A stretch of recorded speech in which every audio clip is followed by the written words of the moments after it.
અને નરસિંહજીના વરઘોડા માટે બીએમસીના સુરેશ તુવેર સહિત પદાધિકારીઓએ માંડવી ખાતે સ્થળ મુલાકાત લીધી. આયોજકોની માંગણીઓ પર સ્થળ નિરીક્ષણ કર્યું. વડોદરા શહેરમાં આગામી સમયમાં આયોજિત ભગવાન વિઠ્ઠલનાથજી અને ભગવાન નરસિંહજીના વરઘોડાના સુચારુ આયોજનને લઈ આજે પાલિકાના પદાધિકારીઓ અને અધિકારીઓએ માંડવી વિસ્તારની મુલાકાત લીધી હતી.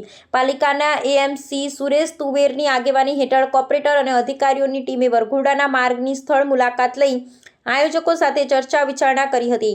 આ મુલાકાતનો મુખ્ય હેતુ પરંપરાગત વરઘોડો સરળતાથી અને સલામતીપૂર્વક પસાર થાય તે સુનિશ્ચિત કરવાનો હતો.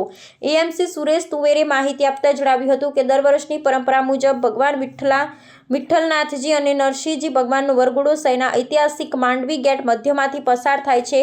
આયોજકો અને ભક્તો તરફથી આ વર્ષે પણ પરંપરાગત માર્ગે જ વરઘોડો કાઢવા માટેની માંગણીઓ આવેલી છે.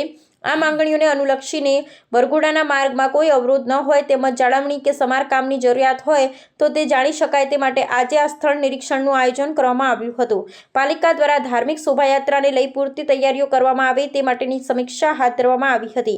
વડોદરાના સાંસ્કૃતિક અને ધાર્મિક મહત્વ ધરાવતા આ વરઘોડાને સફળ બનાવવા માટે પાલિકા તંત્ર અને આયોજકો વચ્ચે જરૂરી સંકલન અને સહકાર સ્થાપિત કરવામાં આવ્યો હતો. આગામી દિવસોમાં આ મુલાકાતના તારણોના આધારે વરઘોડાના માર્ગ પર ની તમામ વ્યવસ્થાઓને આખરી ઓપ આપવામાં આવશે. દર વર્ષે જેવી રીતે વરઘોડો માંડવી ગેટની વચ્ચેથી મધ્યમાંથી પસાર થાય છે તેવી રીતે આ વખતે પણ વરઘોડો કાઢવાનો ભાવિક ભક્તોનું અને આગેવાનોની તૈયારીઓ છે એને ધ્યાનમાં રાખીને તેઓની માંગણી આવેલી છે. જે અંગે અત્યારે સ્થળ વિઝિટ કરી રહ્યા છે અને આની અંદર શું શું શક્યતાઓ છે એની શક્યતાઓ વિચારી રહ્યા છે. આ બાબતે માનનીય મ્યુનિસિપલ કમિશનર અને પદાધિકારીશ્રીઓનું ધ્યાન દોરીને એ વચગાળાનો શું રસ્તો નીકળી શકે તે બાબતે આગળની કાર્યવાહી